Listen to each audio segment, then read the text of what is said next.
Imagine a dark room filled with shelves of unsolved cases that may not have been looked at in years. Now imagine taking those cases off the shelf and bringing them into the light. The goal of this channel is to shed some new light on those dark cold cases on a state-by-state basis. Thus, welcome to Dark Cold State. A beautiful 19-year-old transgender teen vanishes without a trace. A person of interest who appears to flee the state before the police can speak with him. An investigation that starts as a disappearance and is later changed to a homicide. A roommate using the teen's belongings after she goes missing. Her family fighting for equal representation for their teenager's case in a world where media coverage seems to prefer the elite and appears to cover cases unevenly based on a person's age, social status, race, or gender. Today, by viewer request, we feature the cold case disappearance and presumed homicide of Sage Smith of Charlottesville, Virginia. If you would like to see a case featured on this channel, please comment below or email me at the email address in the description. Sage Smith was born into poverty, but despite struggling at times, she fought hard and became the first in her family to graduate from high school. Sage worked at a local hair salon, and she was taking cosmetology classes so she could become a professional hairdresser. By all accounts, she had a beautiful life ahead of her. It was November 20th, 2012, and the next day was Thanksgiving. Sage had planned to surprise her stepsisters by visiting them and her mother, Latasha. It is reported that Sage was excited and looking forward to the visit with her family.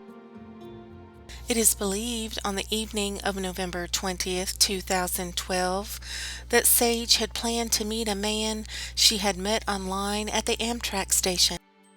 Sage, readied for their date, informed her roommate Aubrey that she was leaving and would be back later, and then Sage left the apartment and began walking toward the station to meet up with her date.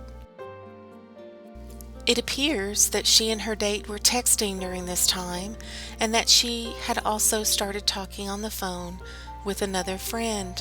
Sage's stepsister Kiera sees her walking on Main Street near the intersection of West Main Street and 4th Street Northwest. Kiera overhears Sage tell the person she was talking with that she would be there in 5 minutes, but Kiera does not know who was on the phone. At approximately 7 p.m., it is reported that Sage is spotted by a witness alone at the Wild Wing Cafe next to the Amtrak station, but this report has not been confirmed. Later that evening, her roommate Aubrey wakes and discovers that Sage is not at home. She tries to reach Sage, but the phone keeps going directly to voicemail, which is very unusual for Sage. Sage is usually available to her friends and family and tries to keep her phone charged constantly. The roommate contacts friends and family members to see if they have heard from Sage, and ultimately, Sage is reported missing. The Charlottesville police begin their investigation into Sage's disappearance on November 22, 2012. Multiple sources reported that the police were immediately concerned about foul play and began collecting statements from friends and family. However, some close to Sage state that the police did not seem overly concerned about Sage's disappearance and only asked for minimal information like her name, birth date, and for a picture. Investigators subpoena Sage's cell phone records, but unfortunately they must wait for the results. Officers also search the area of Main Street and the area surrounding the nearby bus and train stations looking for Sage. In the meantime, her family obtains access to her phone records and discovers the phone number that Sage had last been communicating with. Sage's father, Dean, posts that number on Facebook and asks if anyone in Sage's circle recognizes the number. Yami Ortiz contacted her father, Dean, and stated that the number belonged to Eric McFadden, a man that Sage had been dating. He also informed Dean that Eric McFadden had requested that Yami delete McFadden's contact information from his phone. It is confirmed, based on cell phone records, that Eric McFadden and Sage had been in contact for quite some time. It is also confirmed that Eric had a girlfriend, Esther Ivini, at the same time he was seeing Sage, and that he had been staying at Esther's apartment near the University of Virginia. On November 24, 2012, officers conducted a search of Harris Street and areas around the University of Virginia. On this same day, Esther asked officers to perform a welfare check on Eric McFadden because she was out of town and was unable to reach him.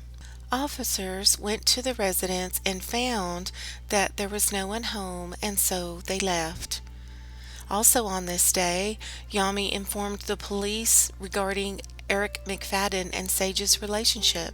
Officers contact Eric's employer and find that he has not been at work for 3 days. On November 25, 2012, Eric McFadden contacts Esther and states he's in Washington, D.C. and needs money. Esther tells Eric that the police need to speak with him and gives Eric the contact information. 2 days later, Eric calls the police and states he is in New York City. He stated that he did have a relationship with Sage, but that she stood him up on the night that she disappeared. Investigators ask Eric to return to Charlottesville so they can speak with him.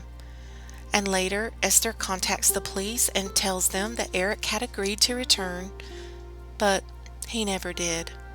Since then, the investigation has provided information that Eric could be in any one of the following cities: Baltimore, Maryland; Jopletown, Maryland; Atlanta, Georgia; Lake City, South Carolina; New York City, New York; Rochester, New York, or really, he could be anywhere.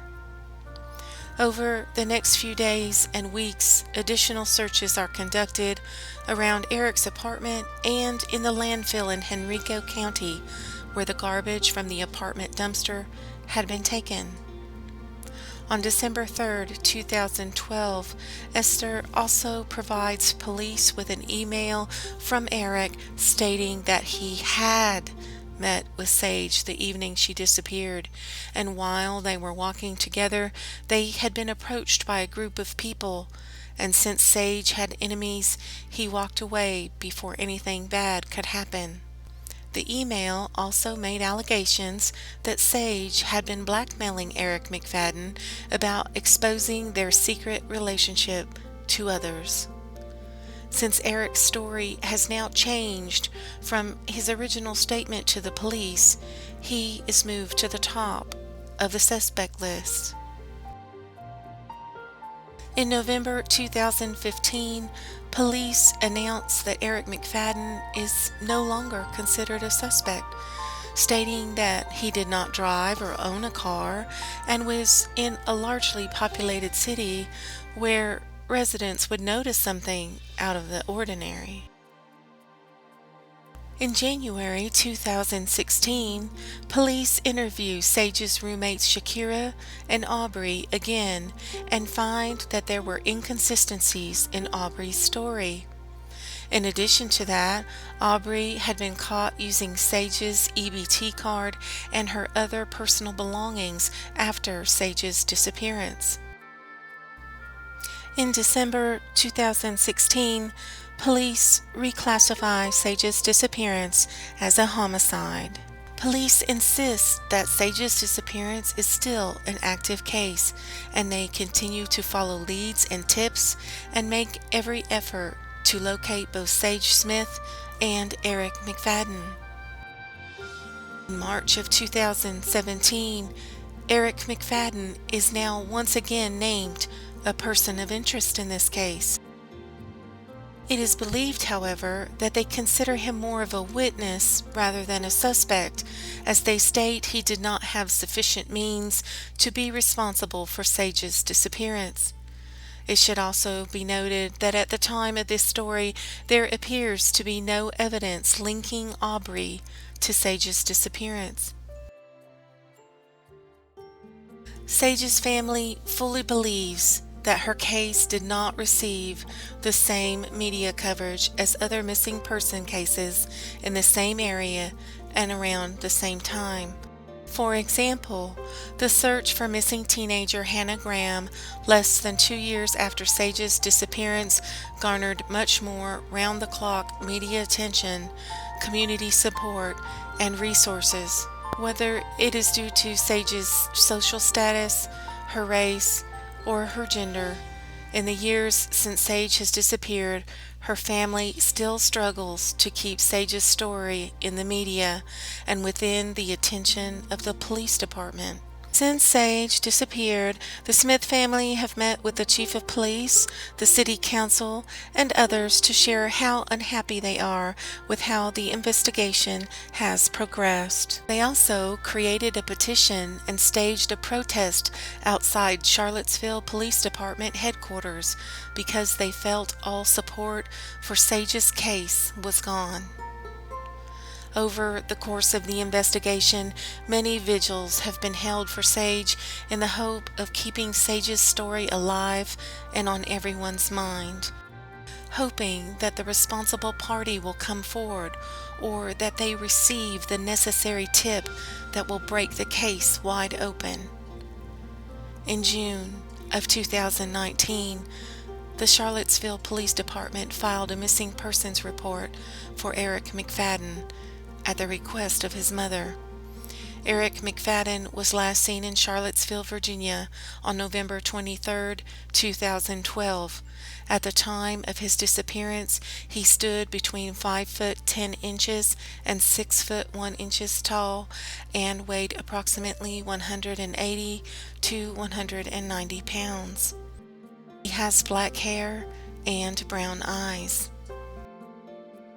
On June 27, 2019, police announced Eric McFadden is missing and has been considered missing since November 23, 2012, though contact continued with him until January of 2013. Sage Smith was last seen in Charlottesville, Virginia on November 20, 2012. She was last seen wearing a black jacket, dark gray sweatpants, a black scarf, and gray and black rain boots with pink and purple lining. It is also possible she was wearing a bleached hooded sweatshirt. At the time of her disappearance, Sage had black hair and brown eyes, and she had the distinctive physical feature of having pierced ears and one pierced eyebrow. Her height is approximately 5 feet 8 inches to 5 feet 11 inches, and she weighed approximately 130 pounds. If you have any information regarding the disappearance or whereabouts of Sage Smith or the person of interest in her presumed homicide, Eric McFadden, please call Crime Stoppers at 434-977-4000. There is a possibility of a reward for any information that could lead to an arrest in this case.